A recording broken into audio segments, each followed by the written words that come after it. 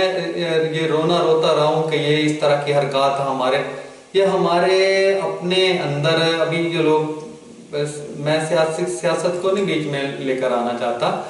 لیکن میں ان چیزوں کو نشاندہی ضرور کرنا چاہتا ہوں کہ ان سیاستدانوں کی جنہوں نے ہمارے کم از کم تعلیم کو تباہ کیا ہے،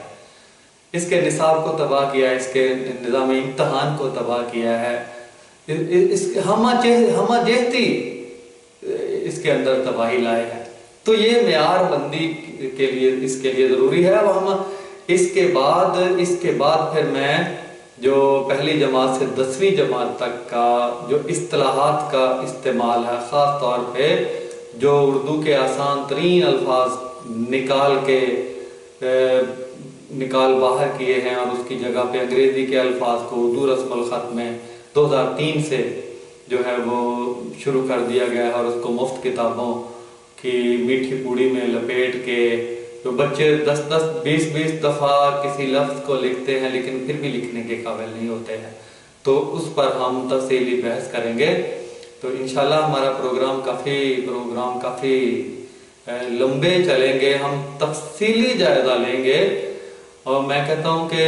میں اپنے دوستوں سے، احباب سے گزارش کرتا ہوں، اہل وطن سے بھی، کہ یہ میرے جو سارے پروگرام ہیں ترتیب سے دیکھیں۔ انشاءاللہ آپ کو جو ذہن کے بہت سے بند گوشے واہ ہوں گے اور آپ کو پتہ چلے گا کہ ہمارے ملک کے ساتھ، تعلیمی نظام کے ساتھ کیا کھلواڑ ہوا ہے، اور انشاءاللہ آپ کو یہ علم کے میدان میں بھی بہت سی چیزیں آپ کو یہ میری ان باتوں سے، میری اس گفتگو سے آپ کو سمجھ آئیں گی۔ میری اللہ سے دعا ہے کہ اللہ تعالی ہمیں اپنے حصے کا کام کرنے کی توفیق عطا فرمائے، تاکہ ہمارا ملک ان سازشوں سے بچا رہے اور ترقی کی منزلیں طے کرتے کرتے ہم اس کو سپر